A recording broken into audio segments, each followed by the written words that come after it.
Science-fiction, monstres, western, horreur et anticipation, John Carpenter a exploré presque tous les genres de la série B. Il ne lui en manquait plus qu'un, le film de vampire dans lequel il se lance à corps perdu avec son nouvel opus intitulé tout simplement Vampire. Dans ce film, réalisé comme le veut la tradition avec un budget extrêmement modeste, James Woods endosse le costard du héros, seul contre tous, digne des meilleurs films de Hawks. Car Carpenter n'oublie jamais de rendre hommage à ses maîtres de cinéma, Howard Hawks donc, mais aussi Sam Peckinpah.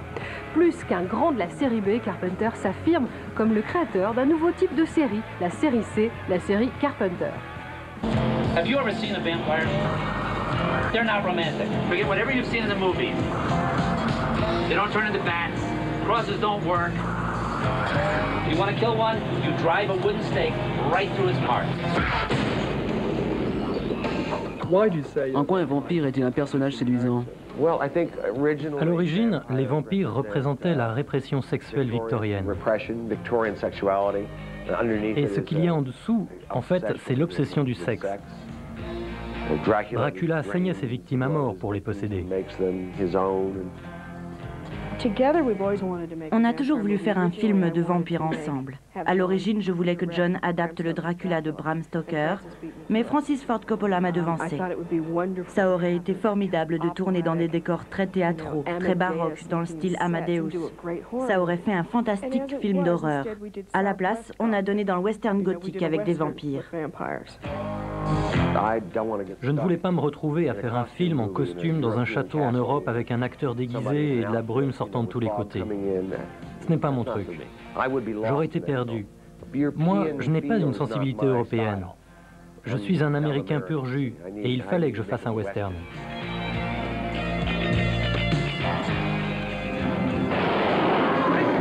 Vampire s'apparente beaucoup à un film comme La Horde sauvage, où les bons et les méchants se ressemblent énormément. Le personnage de James Woods est aussi sauvage et brutal que les vampires eux-mêmes.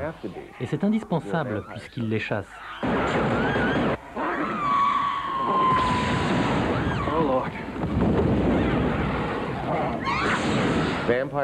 Les vampires ne sont qu'appétit. C'est ça leur caractéristique principale. C'est ce qu'ils veulent. Ils veulent se nourrir de votre sang, de votre essence vitale.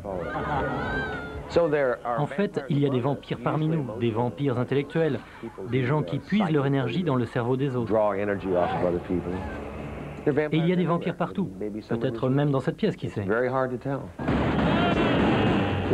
De quoi vous nourrissez-vous? De films? Je crois que oui. C'est une obsession chez moi. Depuis tout petit, j'ai toujours voulu faire une carrière dans le cinéma.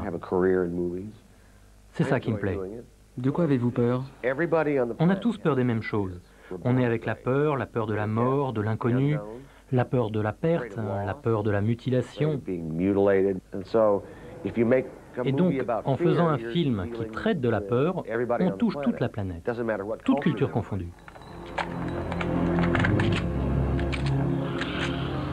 Vous allez toujours aussi loin que vous le voulez? Non, c'est impossible. Non. Je suis au service de l'histoire. Et mon travail de réalisateur consiste à en faire un film qui soit terminé dans les temps et en respectant le budget.